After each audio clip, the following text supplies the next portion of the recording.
En général, l'Église ne tient pas le Saint-Esprit pour ce qu'il est, l'égal du Père et du Fils. La personne divine qui seule peut faire connaître et posséder le Père et le Fils, et de qui seule aussi dépendent la prospérité et la félicité de l'Église.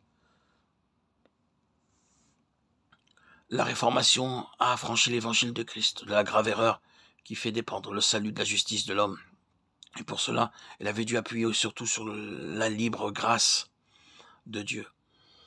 C'était aux âges suivants à édifier sur cette première base, à développer tout ce que cette grâce divine devait opérer chez le croyant par l'habitation de l'Esprit de Jésus en lui.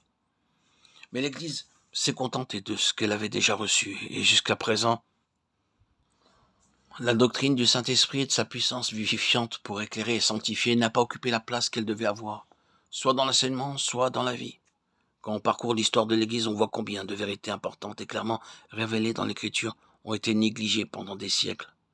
Connus et appréciés d'un petit nombre seulement de chrétiens, ces trésors enfuis sont restés dans l'oubli jusqu'à ce qu'ils aient plu à Dieu d'éclairer ses enfants par des témoins de son choix.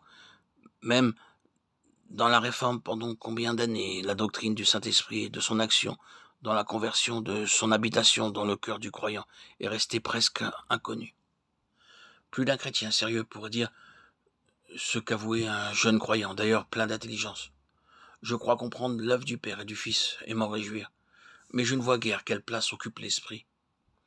Joignons-nous aux prières de ceux qui demandent à Dieu de faire agir avec puissance son Esprit dans l'Église, afin que s'accomplisse cette double promesse. Je mettrai en vous un esprit nouveau, je mettrai mon esprit au-dedans de vous. Demandons à Dieu de nous faire bien comprendre quelle bénédiction résulte de la présence de l'Esprit, afin que tout en nous l'appelle et le reçoive. Au-dedans de vous. Cette expression est un des traits distinctifs de la Nouvelle Alliance. Je mettrai ma loi au-dedans d'eux et je l'écrirai dans leur cœur. Jérémie 31-33.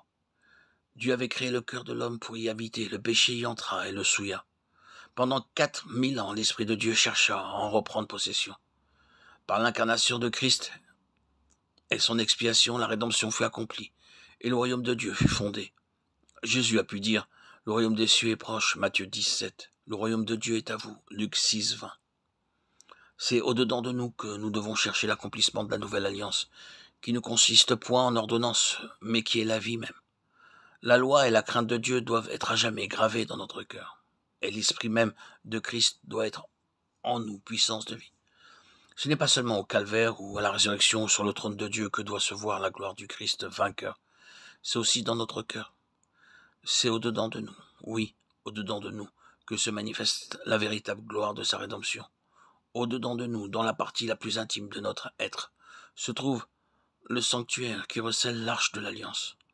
Là, sous le sang qui la recouvre, est la loi écrite que fait parler le Saint-Esprit. Là aussi réside le Père et le Fils par la présence de l'Esprit. Oh mon Dieu, je te remercie de cette double grâce. Je te remercie d'avoir édifié en moi un temple saint et merveilleux où tu veux habiter, de m'avoir donné un esprit nouveau. Je te remercie aussi de la présence encore plus merveilleuse de ton esprit divin que tu fais habiter en moi pour me révéler la présence du Père et du Fils.